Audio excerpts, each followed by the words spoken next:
I'm Kahja Elliott, and I'm a food enthusiast. Bronx born and raised, ATL made, Bay Area becoming. And I talk to people about how they create community through food in the Bay and beyond. Welcome to the As Told By podcast.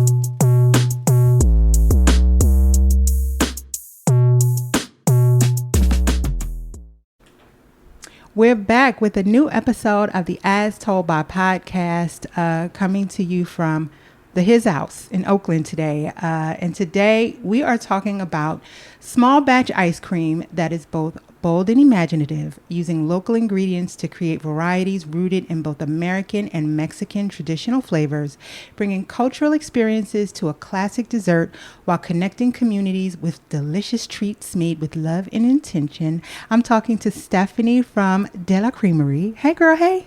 Hey, thanks for having me. That's a really nice introduction. Yes. Look, you make a really nice product. So thanks for coming to my house to talk to me today. Thanks for having me. It's quite the honor. Absolutely. Look, everybody don't get to come to the house. Yes, but you can. Thank you. Ice cream. I met you at a pop-up. I don't remember what year it was, but it was in Emeryville, like on the property for like some apartments, if I remember. And I have been following you on Instagram prior to that. And I think this was the first time I had an opportunity to come out. And I brought up, I remember coming back home and my daughter was like, why did you buy all this ice cream? And I'm like, oh, I don't want to try all the different flavors. But I thought you made really cool flavors that spoke so much to your heritage and your history. So let's start there. Where are you from originally? So originally, I grew up in SoCal. I'm from a really crappy little town called Victorville. It sucks. What's going on in Victorville? Nothing.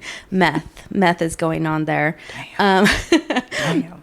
People pass it on the way to Vegas. It's one of the last stops. You can use the bathroom and get something to eat on the drive from San Diego or LA to Vegas. So I grew up there. My parents are from LA. Everyone in the family is still in LA, except for the parents. They're in Victorville. Okay. They moved us there when I was 2, and they bought a home, and that's where I was raised. All right. Victorville. Victorville clearly is having its struggles, but look, it produced something good because you're here. Thank you. Yeah. What kind of food family do you come from? Food family. Every woman can throw the hell down in my family. Every woman on my mom's side of the family can really, really cook so good. I grew up with my mom making all of our meals. We would go to eat like occasionally, but like mom would always cook and like cook good. And my sister, my oldest sister, or my second oldest sister, she's 9 years older than me. She's a chef. So I grew up with my sister going to culinary school, and way before that, she was throwing down, different than mom, but real good. We always grew up eating good, and we still eat super good at home. Yeah, I love that because nowadays, I've fortunate to spend time in some really nice high-end restaurants, and it always is a trip when I see kids like under the age of 10 at these restaurants, and I'm just like, Art the Treachers was fine dining for me at that age. Yeah. And these kids are in they're in Tatiana. I saw some kids in Dogon in DC, and I'm just like, oh, okay, kids. Yeah. So I was pretty young when my sister went to culinary school. I think like middle school for me, we started just going to places she was working. And I mean, ever since then, we've done more fine dining. And I guess that's like really what got me into food is growing up having that and then being like curious. I was always helping mom in the kitchen and then my sister in the kitchen. And the more I was around my sister, I moved up here to the Bay and I wanted to try more food. We have such amazing food here that I Yes. just started eating more and more. Same thing happened to me when I got to the Bay. But I heard that ice cream started for you with someone gifting you an ice cream maker. Yes. Yeah. So I guess the love for ice cream has always been there. So I grew up in the desert and it's really hot. So we ate ice cream all the time. My mom loves ice cream. On her days off, she would like make us banana splits. And then after my dad would get us from school, he would take us to Thrifty ice cream. And I would always get ice cream with him. And so we grew up eating tons and tons of ice cream. It was always hot, so we always had some in the freezer too. And then when I moved up to the Bay, I worked at the Palace Hotel for a long time, which has the Ghirardelli in it. Okay. And I had a friend in marketing, and she would give me the coupons for a free sundae. I would go and eat a sundae on my 15-minute break. That's a good old 15-minute break. My best friend / roommate at the time, we would go on our shared days off and we would eat ice cream together, try new places. And then when in 2019, my partner bought me an ice cream machine for Christmas. And now, wait a minute. Was it the kind where you need like the rock salt and all the things, or was it one of the more automated kinds? Oh, it's something in the middle. It's the KitchenAid attachment. That's what I got. Okay. And it is the ones that you throw in overnight in the freezer. Got it. So he got me that for Christmas, and I legit looked at him and I was like, why did you get me this? And he was like, well, because you love to cook and you love ice cream. So I don't know. Like he immediately felt like really bad. Like, oh my God, she didn't want this. And then of course, I fell in love with making ice cream shortly after that. We went into lockdown and it was like, what am I going to do? I need something to make me happy and do something. I have all this time in the world. Oh, he gave you that right on time, not knowing. It's like we all about to be at the house and now you can make your own. Yes, exactly. Wow. Okay. So funny. That very ice cream maker you mentioned, someone gave me that for like they were moving and they were like, hey, do you want this? It's still sitting in the box in my garage. It might start something new. I might have to, start mixing it up. I haven't used it yet. So fun to hear that was your origin story. So tell me how it went from pandemic, you got me this gift, I'm making ice cream in the house, to now, hey, maybe I can make a business out of this. Yeah. So, man, there's like so much that like happened in between then because it was the lockdown and it was like the serious lockdown. So I had so much time to just like hone this in. So I got the machine, started making just like classic, cookie dough, vanilla, all like the basic stuffs. And I was so in love with it. I was like, this is so good. I can't believe I made it. So from there, it was about summer that year that I was like, hey, how come I've never had horchata ice cream? And I thought to myself, like, damn, that should really be an ice cream flavor. And I'm like, it makes so much sense. It's a milk product and I've never had that. And I was like, okay, I know how to make horchata. I know how to make ice cream. How can I make the two come together? Well, at the time, I didn't have like any cookbooks or really anything. I knew how to make vanilla ice cream. So I told myself like, okay, I'm going to figure this out. So it took me months to come out with something that was like actually edible. And I kept telling myself like, this is good, this is good, this is good. And I would give it to Craig, my partner, and he was like, this isn't good. Like, this isn't good. So Craig, keep it real. And I was like, okay, yeah, you're right. This isn't that good. So I kept trying and like finally I remember the day that I had something that was good and I was just like so excited. It was almost like I didn't believe I can like pull it off. And when I did, I was like, oh, this is what it was. Like, this is what it was supposed to be. And from there, I was like so stoked about it. I started making, after that, I moved into making Mexican chocolate ice cream. Okay. And so that has a little spice to it. Yes. Okay. It has like a little cinnamon in it. And that was, that's actually my favorite flavor that I make. I like it more than horchata, which most people don't. But for me, it's like super nostalgic. We grew up drinking like abuelita at home. Yes. My dad would make that for us like every winter. I remember distinctly like Dad would make that. We'd drink it out of the Christmas mugs that are like above the fridge, and Mom would braid my hair before bed, and like that's what we would do as a family. And so that flavor to me is like super nostalgic, has like a lot of feelings towards it. And those two flavors, I made that one next, and that like started the thought process of De La Creamery. I started making those flavors for friends and family, and everyone was just like, how come we've never had these? And especially together, you know, now I kind of reflect back and I look at businesses and I see like they usually have like one or two flavors now, but never both. And those two flavors together is like the yin and the yang. Like, you know, to me in my heart, like it doesn't get more Mexican than that. Yeah. And you know what's interesting about that for me is when I think, and this may be true for lots of people, when I think about Mexican cuisine and foods from different Mexican regions, it's savory food that I'm thinking about. For me, I don't instantly think about dessert. So I loved that this was something that took me in a different direction.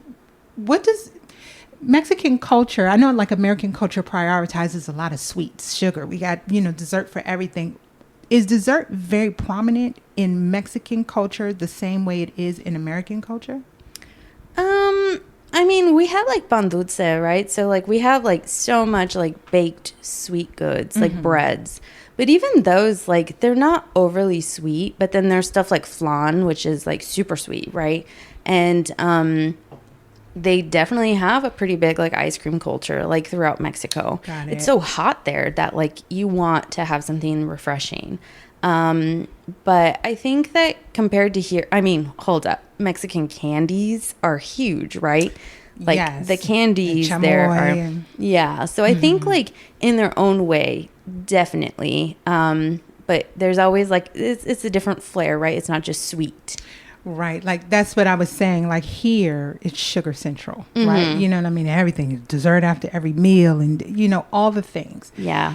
So it's always, I always think about, you know, the role that sweets in particular play in other cultures and traveling internationally and just noticing people don't offer you dessert after every meal, everywhere you go. That sucks. And sometimes, and sometimes when you get the dessert and you eat it, I like had that experience recently in an authentic Thai restaurant.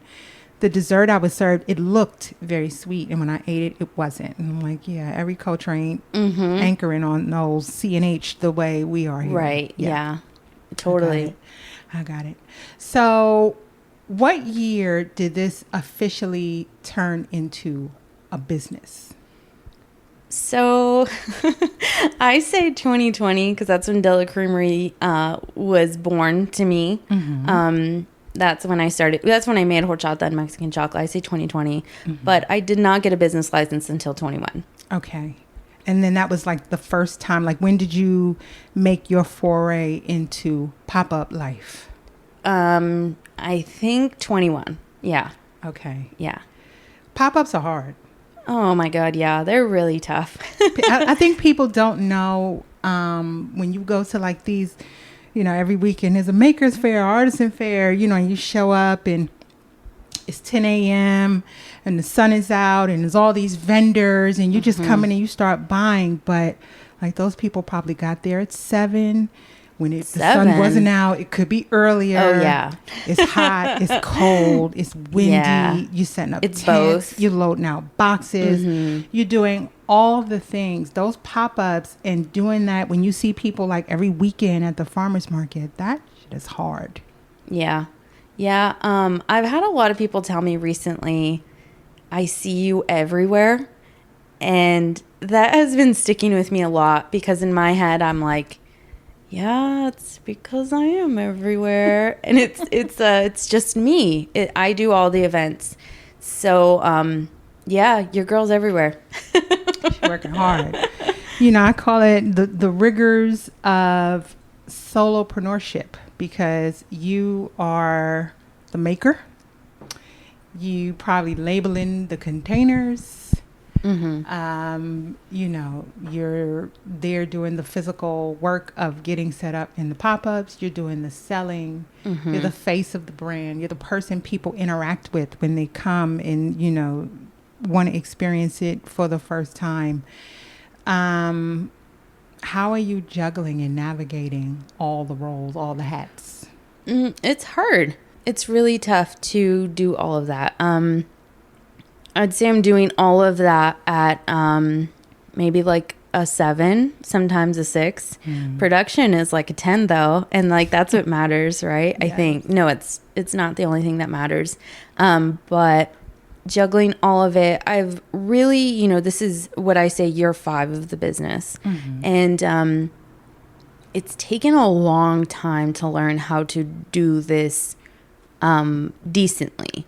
I don't say good because like some days are really bad, but I feel okay with how I do it, and I think I can think when I'm planning, whereas I think last year and the year before was much more scrambling, much more not knowing. I feel like I know a little bit better about what I'm doing now. It makes it easier. I also think like I have a lot of people that I can ask now who kind of know also what they're doing, and a little bit of this and a little bit of that, and maybe the show is running a little bit more smooth. Pop-up mafia. There's so many pop-ups here in the Bay that you do. You're fortunate where you have folks you can tap in with to see how they're navigating it, and just the partnerships. I know I see you lots of times popping up in partnerships with restaurants or other vendors. Talk about what the background has been of you being able to work in collaboration with other food folks here in the Bay. It's actually pretty interesting when I reflect on that aspect of my business, because I never worked in food before. My mom is a very social human, and whenever I become that version of myself, I think like I'm channeling her so hard, because I think a lot of people know me just because I was never scared to go up and talk to them, introduce myself, give them ice cream, or just tell them like, hey, I'm here and maybe you should come check it out sometime. So I've been really very fortunate to collaborate with some extremely talented folks here in the Bay. I feel every time that I kind of reflect on the folks that I've worked with, it's awesome for me. I feel so cool, for lack of better terms. Like I'm like, damn, I've worked with some really, really great and talented folks. And I'm lucky enough that there's a lot of other ice cream businesses out here that are not willing to work with these businesses, or maybe not making the quality that they're looking for, the flavors they're looking for. I've made a lot of custom flavors for restaurants. Oh, really? Oh, yeah. I've done a lot of custom flavors. Oh, and I didn't know that. Yeah. So whenever for me, it's kind of like a balance. It's making a good relationship with these restaurant owners. Whenever I work with someone, I really, really want to know them. I really want to know who they are, what they're about, what their menu's like. I'm just not down to work with just anyone. Like I'm like, I want to really fuck with you, And we got to be on the same page, and also as have a human connection. I'm not perfect, you're not perfect. Let's make sure that we're just like partnering well together. And lucky for me, there's just a lot of very talented folks who are down with that. And it's made me, I think actually last winter season, it was one of the reasons why I was able to have like a good off season, was because I was getting a lot of wholesale orders for restaurants. Okay. You made a few interesting points. The first around, partnerships and collaboration and the vetting of that. And I've run into this sometimes. I'm not making food, but I run into that sometimes with the podcast, because before, please know this, if you're listening and you've been invited to the As Told by podcast, past or future, please know I have vetted your social media beforehand, because you have to really, you worked to put a brand in place, and you just have to be very careful about who you sit your brand next to. We all have the right to show up in the public as we choose, right? But you do get to pick and choose. "No, I don't really want what I'm building associated with that, or I love your social media, but it's just a little too reckless for what I'm doing over here, so I'm gonna leave that where it's at." So I hear you when you say, I'm not collaborating with just any and every. The other thing you said that was interesting is that like the wintertime is your off season, which I understand that on its face, because summertime folks are out and about and eating ice cream mostly out. But I would think like in the winter, people are home, the TV's on, you got your blanket. People not eating ice cream in the winter? Okay, so there's this weird group of people who love to tell me, I feel like they're telling me like it's a kink they have. Because they are like, hey, you want to know something about me? Like, I love eating ice cream in the cold and the rain. I'm like, okay. Not the Quiet Storm version. Ice cream in the rain. No, they literally like tell me this like it's some secret little thing that they just have to share. And I'm like, okay, like... Thanks. Love that for you. Yes.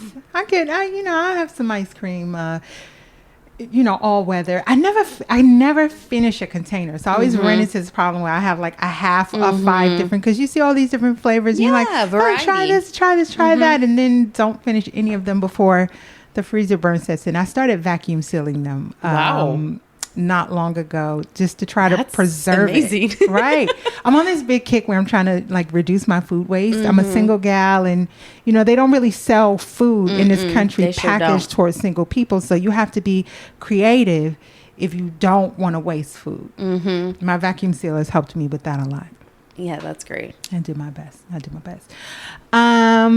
We talked about this before we got started, but, I had seen a couple of weeks ago where you posted with regard to, and it was eye-opening for me, the impacts on a few levels. The impact to a business like the one you're running, given that we're coming into fall, winter season, and this normally being a time where you do lots of your corporate partnerships.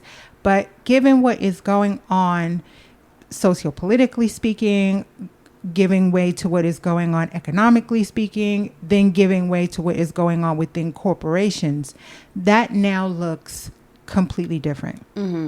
So I feel like I kind of know where you're going with this, but I would love for us to talk about it here.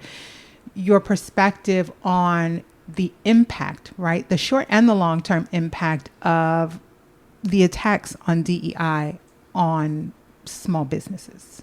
Yeah, so it's Latin Heritage Month, September 15th through October 15th. Yes. This is really in my head. Obviously, it's a celebration of culture, of Latin culture. There's so many people that I've met through these events. There's so many like other small businesses, as well as people in the corporate positions that have gotten me some fantastic jobs. Like, I feel like with De La Creamery, we've been at all of the huge companies, corporations that you can think of in the Bay. We've been there. And part of the reason we've been invited is because of Latin heritage. Ice cream is something that a lot of people love to have.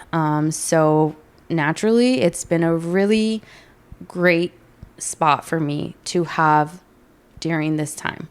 It's basically our last time to make a lot of money before we get into our really slow season. So for me, like, I already know as a business owner, we collect, and then towards the end of the year, we have to live off of that money and then like get ready for tax season. So like the last quarter and then the first quarter of the year for ice cream for me so far has been pretty tough. So I was already anticipating like this next few weeks to be like full of catering, and that's guaranteed money for us to survive and, also get our name out there. So folks will hire us for their weddings, their birthdays, their anniversaries, and in hopes, they want us there more outside of Latin Heritage Month. And that's the big thing that I always try to ask people. Thank you for having us for Latin Heritage Month, but that I'm a business every other month of the year. I think anyone who has a culture that has their own month, we all know these folks will butter us up for 28 days, for 30 days, whatever it is. And then after that, it's like, who cares, Yeah.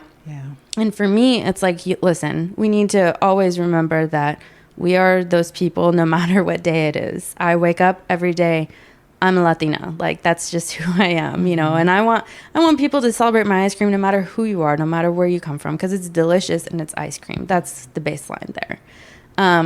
So yeah, this year we were not invited to any corporation. And Wow. I reached out to folks at the beginning of, like, I think August, to be like, hey, just checking in. Like, are you guys doing anything? We'd love to be there. We were there last year. It went so great. Don't you remember? All of these things. And a lot of the emails got bounced back. And that's when it kind of hit me, like, on a personal level, is like, oh, like, where are those people? And like, just like, my heart went out to them when I got that email, because to me that then told me they're no longer in those positions. And they might be without a job, and they might be struggling right now. And it's not just me struggling, it's these people, their livelihoods were affected. And it was really, really tough to get that. And for me, also looking at it, I host a Latina entrepreneur meetup every month. Nice. We meet up together, and we talk about a lot of this, a lot of how, this change in our country has affected all of us. And it's very scary. It's very real. We come together every month, and there's a lot of fear that all of us have, personally, for our family, for our friends, for our loved ones. And I'm thankful that we have the group to kind of manage that together. But like, it's very scary. It's very scary for all of us. And, to not, I've had these feelings since the election, and to not be invited then really, like, was the cherry on top. Like, damn, we're scared and not being celebrated. Like, there's only so many layers that you can pile on before you're just like, oh man, like, this is just like another thing to have to manage. Wow. to feel, another feeling to feel is like, yeah, it hurts. Yeah. Yeah. First of all, thank you for that, because we were saying right before we got started recording today that when you get those bounce backs, not only is it indicative of people who are no longer in positions, but it does become telling that the voices who are in the room to be advocative voices, to say, hey, let's make sure we bring in representation for this thing, or let's make sure we have representation around this group. Those voices, in a lot of cases, aren't even in the room anymore. So you are kind of left to a complete and total roll of the dice to, is this even going to be, and sometimes, it's not malintended, but is this even going to be a thing on anyone's radar to say, hey, maybe we can bring in X. Hey, maybe from a supplier diversity standpoint, we make sure this percentage represents small business or women-led businesses, or whatever the case may be. So it is a little scary to think that those conversations aren't even happening. And in some entrepreneur circles, I do hear this conversation about, I guess I'll call it, for lack of a better term, like a false start. That probably is not the term I mean to use, but for lack of a better one, I'll say that. A false start. Like people who got a lot of support for businesses in like 2021, specifically when there were grants and funding and corporations and backing. And in response to that, they assessed a certain level of viability to their business, only to get 3-4 years down the road and have to really have deep reconsiderations around, is this really a viable business I had? Because now that all those supports have been taken off of it, and you're just left in transactional scaling and those things, it's like, are you still able to make this viable? Yeah, and those are great points because when I started Della Creamery, I had the most money I've ever made in my life from stimulus money, from unemployment. That was the most money I've ever had. And I used that money to get my business started. I also, I remember thinking like, wow, this is like what help from the government looks like. Like I'm doing better doing this than I am going to work. And that was like a really crazy thing. And I think that's like what triggered so many people into entrepreneurship is like, oh my gosh, I can like do something that's not like terrible or that I don't hate. Be surprised what people are capable of if they actually liked it. Yeah. So I think, yes, I did also receive some grants from entrepreneur nonprofits that I worked with. I had some grants that I used to also get Della Creamery started. And I think that's why we've seen a lot of businesses fold. I think, right, it's my speculation that the times were really off balance, like things were really bad, but then also some things were like pretty good. And I think a lot of people had money, like I'm saying, like me, for the first time, and people had money to spend. So now when I kind of like look back at my journey for Della Creamery, I've been a pop-up for now 4 years, and even though it's like really tough, I think how much tougher it would have been to hurry up and open a shop and then be like, wait, I actually can't do this.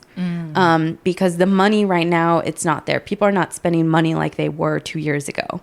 So when I look at it, I'm like thankful that I don't have that, because at the same time, I don't have any full-time employees with me. I hire my friends and whoever can help me as contract. So they're working for me whenever I need them. And I'm really glad right now that someone's livelihood isn't dependent on me, because we just don't know where we're going. And I'm a Pisces, as too, you girl. are. Yeah. Wait, what's your birthday? March 5th. What? Yeah. Stephanie, on March 4th. We need to do something this coming March. If I'm here local, we getting together. We're having a party, an ice cream party. Yes. Love it.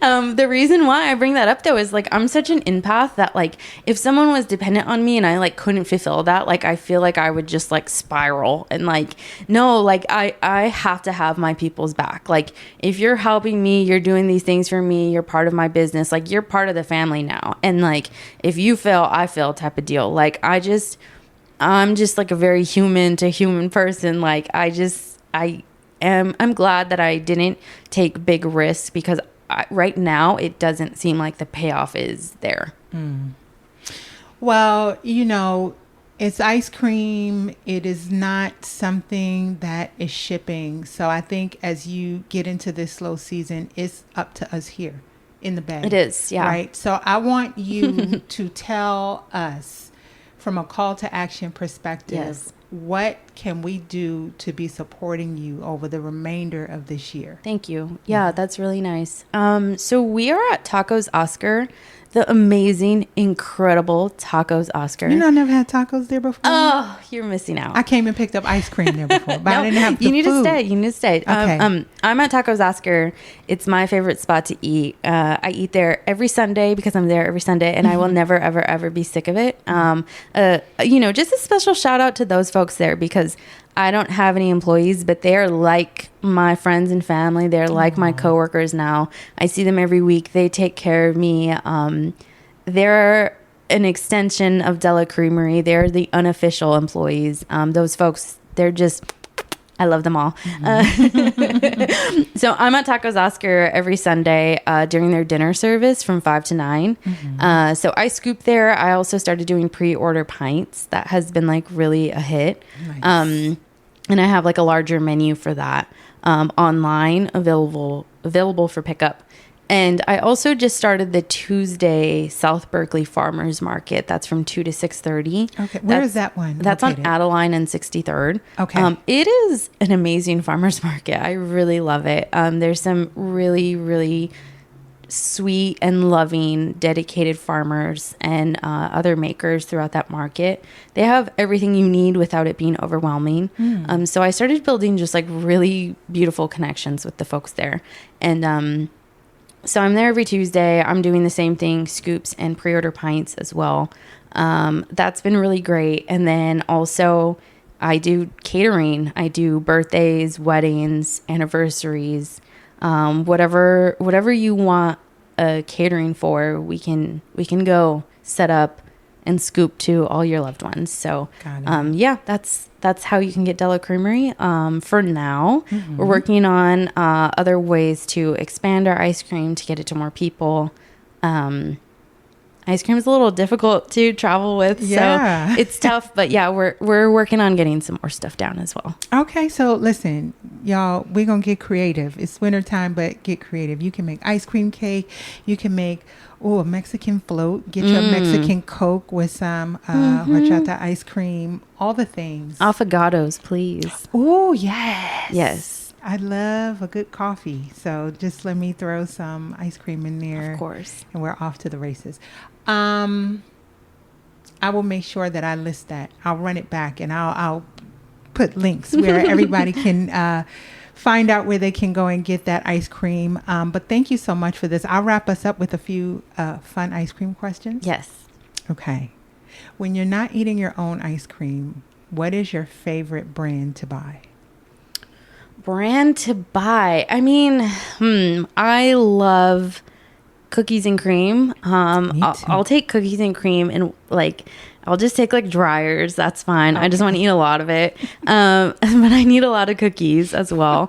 Also, I love to eat Garden Creamery over in the city. That's my favorite ice cream in the Bay. I don't know them. Garden Creamery? You have to go. It's so amazing. It's so good.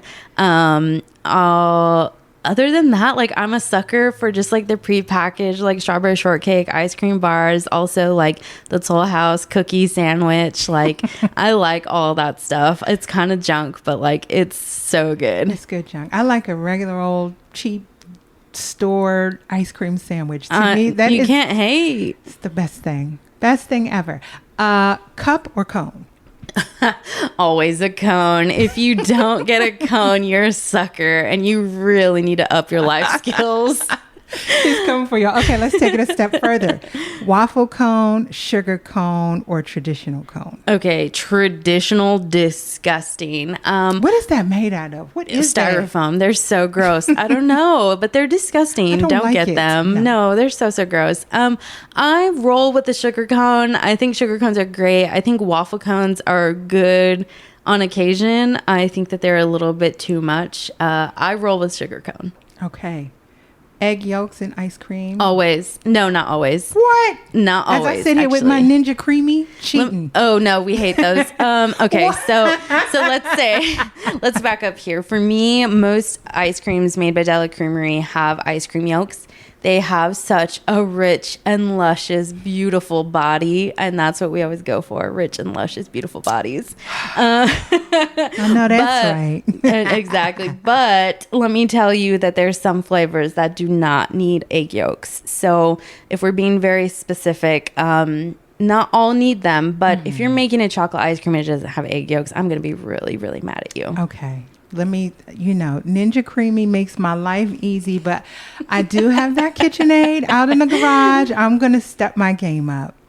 Okay, and here's my last question for you. Sprinkles or no? Okay. Chocolate sprinkles are good, but I would rather get like nuts or something.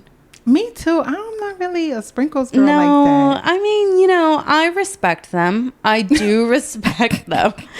But let's be real. I would rather get nuts, or I'm just a fan of Oreos. If we can put some sprinkled Oreos on, that's what I'm going to get. I like that dip too. Oh, yeah. A chocolate dip. And, you know what? I have a question for you. Yes. Is it a swirl or a twist? It's a swirl. Thank you. Yeah, it's a swirl. Some folks will come for us, but that's fine. We love it. And I like to get, the swirl ice cream. You swirl and you do a dip, you got me. Done. You got me. Case closed. This has been so much fun. I'm so glad we got to do this. Thank you. Yes. Tell people where they can find out more about you online. Yes. So delacreamery.com is my website. Me and my partner built that from scratch. We did not pay anyone, which is fantabulous because you look at it, it looks good. Let me tell you, it looks really great. I also wrote all of the copywriting for it, and we did not use any AI because we are anti-AI. So let me tell you, that is all made from us. If you see a typo, that's why. Don't judge. delacreamery.com. You can check out us on Instagram at delacreamery. Every social I've already taken at delacreamery, but I think Instagram's the only one we really use. If you got a lingering question, you can email me, delacreamery@gmail.com. But that's on our website. You can also find where you can get us to cater and do collaborations, and yeah, check us out. And I forgot to ask you, just run down very quickly your standard flavors that you offer. Yes. So horchata, #1 seller, Mexican chocolate shortly after, elote with a habanero lime swirl. That's my one right there. That's a lot of people's one. We use roasted sweet corn. We only make it during summer, and we make it into a corn ice cream. And a lot of folks come to us just for that. I made a habanero lime jam to top it, and that is what really makes it stand out. I love making spicy ice cream. That's my shit. I love it. And after that, we do a café de olla. It's a Mexican style coffee flavor. And then we do a whole line of different sorbets using fresh fruit. And mango nadas has been like really popular. Mango sorbet with like our house-made chamoy and tahine. So yeah, I'm willing to try any ice cream and make it work. Yeah, I love it. I love making ice cream. Y'all heard it. We have our wintertime marching orders. De La Creamery, thank you so much. If y'all want to keep up with me in between episodes, you can find me at kinthebay.com or on Instagram at HeyKinthebay. That has been this week's episode of the As Told by podcast from the His House with De La Creamery. I'll see y'all on the next episode.